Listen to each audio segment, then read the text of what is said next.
дар Расулуллоҳ саҳоба шамидид.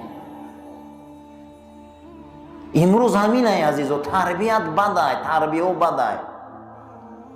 ҷаноб пайғамбар саллаллоҳу алайҳи васаллам гуфтанд, як рӯзе ба болои уммати ман фаро мераса ки уламошона ранги саг мекушанд ва уламо барои оно ҳеҷ арзиш надорад. қасам ба худо, ман бисёр аҳамият зикр мекунам, уламо назди миллати мода ҳозирда қадр надорад, ҳеҷ қимат надорад. шумо бовар кунед, шумо гумон накунед ки уламо қадр дорад, аммо бениҳоят ягон гар ҳурмат иззат надорад. яке ай нишонаҳои қиёмат будастин. қадр да он нест ки ту уламода хонаандоз, мошингир, пултаи не, ин дар кор нест. ҳурмати шоиста гум шудагия. инсон аз қафои одам намоз мехона, валлои ғайбат мекуна одама. ин ҳамин намоз мехона, берун мебуре, гумони бад дор одамда. ҳазоро гапу тӯҳмат мекунанд, қасам ба худо саломи соз намекунанд. уламо қадр надорад дига. яман не, ҳазорҳо уламо мо намедонем қадр надорад барои мардуми мо. ин ай тарбияи бадай, ай модари бадай, ай падари бадай, ай муҳити бадай.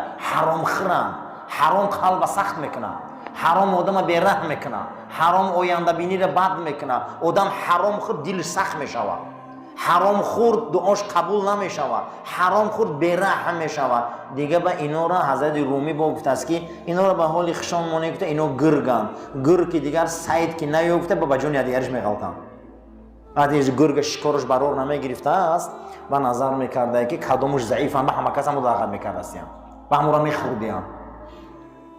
бовар кунед имрӯз бинед ки байни мо гурӯҳҳо, байни ҳамин бетарбияҳо чӣ хел буданд, байни худшон заданаку.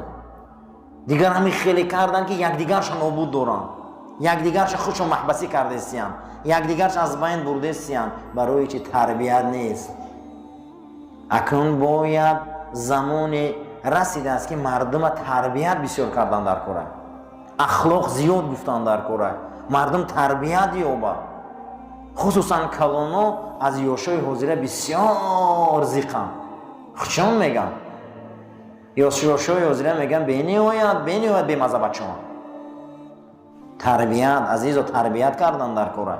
ҳазрати Саъдӣ дар бӯстонаш бисёр як панди зур ва хеле панди лазиз барои мову шумо пешниҳод мекунад ки атрофа назар кардам, ҳамаро дидиму хостам ки одами наздик ба худам ёвуму дӯст ёвум.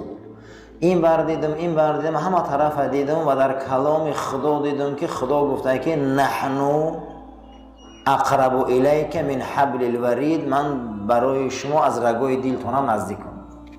чон мекунӣ одами наздик кофта дигар, чон мекунӣ дӯст кофта дигар. ина тарбияи дин меган. вақте ки худо барои мо аз рагои дилмонам наздик бошад, чӣ дар кор дига барои мо ковучови тарбията. бояд шикоятҳомона, дуоҳомона, ниёишмона, садақаҳомона, эҳсономона ҳамаша барои ҳамо кунем охир. барои мода аз рагои дилмонам наздик буда. баъд аз он ҳазрат гуфтааст, барои ман чӣ дар кор дигар махлуқ. вақте ки барои ман аз рагои дилмон наздик бошад, биё ҳаморо қапон. тарбияи дина бинен ки моро чӣ хеле тарбият метиҳад дин. барои мо худо аз рагои дилмонам наздик кард. ҳеҷ кас ҷои худоро намегирад. барои мо чӣ қадар ӯ наздик буда. рӯзои ҷумъа мо дарсои ахлоқ ёд мемонем ки мо тарбият ёд гирем, охи ахлоқ ёд гирем. ҳазрати Али каррамаллоҳу ваҷҳа як осори аҷибе ҳазрат ривоят кардиянд, яъне осори саҳоба ки дар дини мо ҳуҷҷату далел мешаванд. гуфта як рӯзе мешавад ки ислом мисли як пустини вабрай. пустини вабр чира меган? пустини вабр дырнаш ай сурб мисли мех найзаҳо сохта мешавад ки ӯро мепӯши таната сих мекуна. ай берунаш пустине ҳаста ки ӯ ай пӯсти хирс мешавад, пашми хирс. ай берун бинанта мега ғуломадестай да танат пӯши бо ҳамо сӯзанош таната сих мекуна. як рӯзе мешавад гӯ ки ислома мардумам хеле нишон метиҳад. я намо диндорӣ дора худаш ами динш безора, дар ӯ мардум дина дидестиян, ғула дидестиян. یک روز میشم خیلی اسلام میبیو گفتن ایروی چیه این؟ تو ایروی تربیه بد. ایروی چی بدن؟ تربیه بد.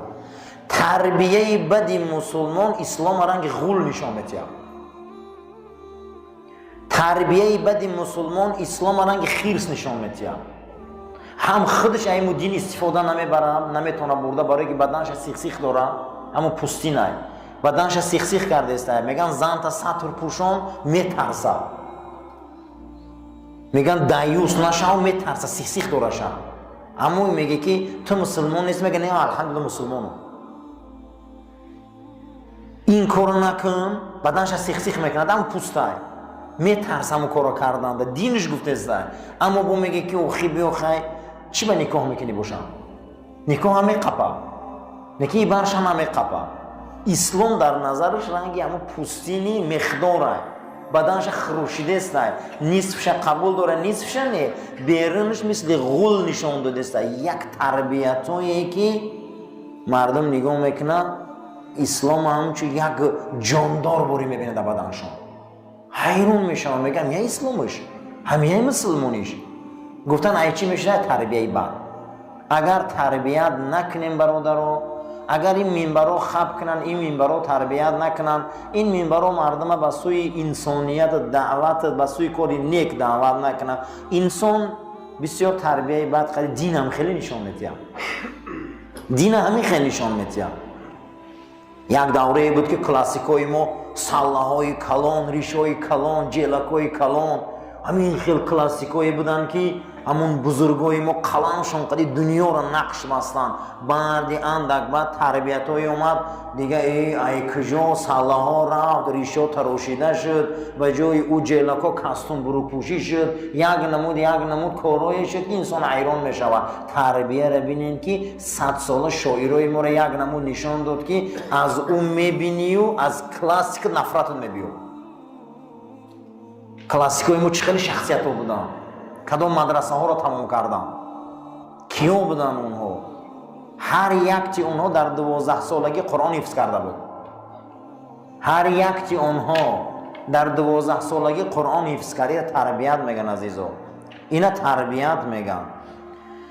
من همی در بین 20 سال 30 سالی که ما همینجا آمدیم، مردم ما شورتک پوش شد، مردم ما دیگه لباس تنگ پوش شد، مردم ما کرته آستین کالتا پوش شد، مردم ما دیگه بروکی تنگ پوش شد.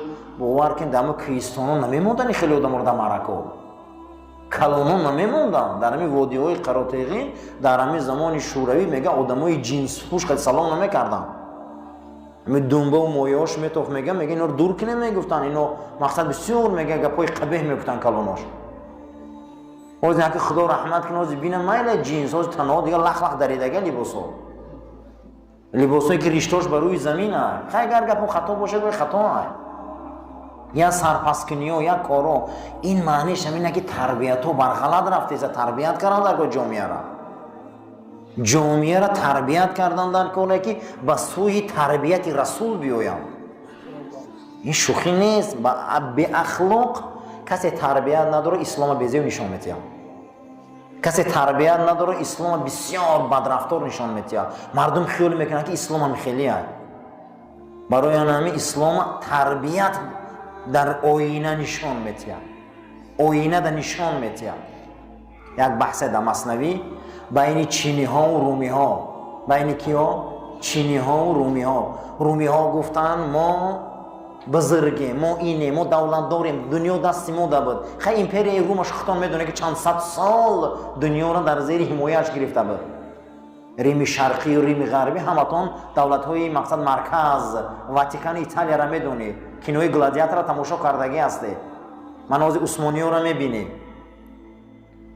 حضرت رومی هم رو بحث میبره، میگه بین چینی ها و رومی ها بحث خیست. چینی ها میگن خدا هم حکومت چین هم میدونه چه بزرگ گذشتگی هست، چقدر دیوال های بلند تاریخی چین همه تا نظم میدونید. بین اینا بحث شد. میگه رومی ها خیستن قلم گرفتن، میگن نقشه ها کشیدن، دیوار ها را راست کردن، منظره ها کشیدن، یک رسم و تصویر ها کردن که همه میگه حیران شد. گفتن هنری چینی ها را بینیم که چی میکشن. چینی ها هیچی نکشیدن. میگه برابر دی تمام نقاشی اونها رومی میگه اینها فقط آینه ساختن. اینو میگه هنری خشونه در آینه ایو دیدن حیران شده. بیام ما آدمای شهرن که دمو آدم خشونه بینم. در رسول الله خشونه مردم دید. این اصلا چینی رومی نیست، این ما را گفته است. رومی ها انمو خونریزا بودن، خونخورا بودن، انمو انسان هایی بودن که برای اونها آدم ارزش نداشت. و امروز برای این آدم ارزش نداره. و برای مسیحیت آدم ارزش نداره. برای منفعت چون هزار آدم قربانی کردن اینو. اما میگه این چینی ها کیان؟ میگه اینا آدم های اهل تربیتن، اهل عرفانن، اینها آینه‌ان. میبیای در یو خطه میبینی. از انس روایت بده که روز قیامت برای هر فرزند آدم پیش دو کتفش، تمام کتفاش ترازو را میبیارن میمانن. موکل های ترازو اما ملائکه ها میبیاین او را وزن میکشن، حتی وزن میکشن صدا بلند میشوه که فلانی در وزن بهشتی شد. میگه همه میفهمه.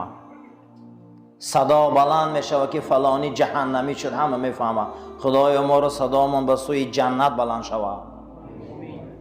خدای ما را آن روز ملائکه ها اعلان کنن که فلانی ها همش بهشتی هم. در بین ما یه نفری هست که اهل بهشت است. یک روایت که امام غزالی میبیاره یا نباش بوده. نباش کفن دزده میگن. شب میرفته کفنا رو میدزدیده، روز میره نماز جنازه رو میخونه که کفنی خوشرو. میگه خیلی شب که میرم میدزدم خیلی پولی خوبه. شب میره میگه هوی میکنه که در داخل لحد کفن جدا کردن دکی صدا بلند میشه که ای بهشتی بس نمیکنی اولیام. در حال میگه چیما رو مونده گریختنی میشوه.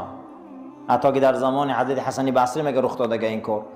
حاطف از صدا میبدری لحد میگه چخیل بهشتی عمری من. میگه عمری من میگه در همین دزدی کفن گذشته. چخیل بهشتیم؟ گفته جنازه همین در بدی؟ گفته بله. در جنازه همین به طریق پنهان حسن بصری آمدگی بود، هیچ کس وی ندیده بود. همین جنازه در شریک شده خواند خدا به طفیل حسن این اولیاش و عالم دورش تمام گناه همون روزه اشتراک کننده ها را بخشید. همشان در مهر بهشت ماند تا نخود دوباره با دوزخ روی نکمی کرده. بین ما در یک کسی هست که به طفیل او خدا گناه ما رو میبخشه. ما اولیای خدا رو نمیشناسیم، ما دوستای خدا رو نمیشناسیم. اونها قالبشان در پیش ما هم، اما روح اونها در دیگر منطقه های، فکر اونها در دیگر منطقه های. مثلا در حضرت صوفی علیار شیشتن در رنگ ما برای یک تمیخل داعی دعوتگر بالای منبر وصف دوزخ بیش کرده است. این خندیدن میگیره، میگن ای دیوانه چی میخندی؟ گفته پیش ما در بین دوزخ بیش یک قدم است. همین بخوام گفته قدم هم میمونه میدرم. دوستای خدا تایی درجه را مست خدا هم ناز میکنن به خدا. چیکار میکنن؟ ناز میکنن. گفته شما چگونه که پیامبر میگه که درباره دوزخ بیش گپ زد بعد گفت که دوزخ تا دیدگی همه خواب کرد. صحابه هم خواب کرد. گفتن نه. با عبدالله ابن عمر یاش بچه بود گفت من دیدگیم. وقتی درباره دوزخ بیش گپ میزدن صوفی علیار بخندید. تا چی میخندی آخی؟ این جای خنده دوزخ ده. گفت پیش اولیای خدا یک قدم است. هم دوزخش میبینیم گفت ما هم بیش شد.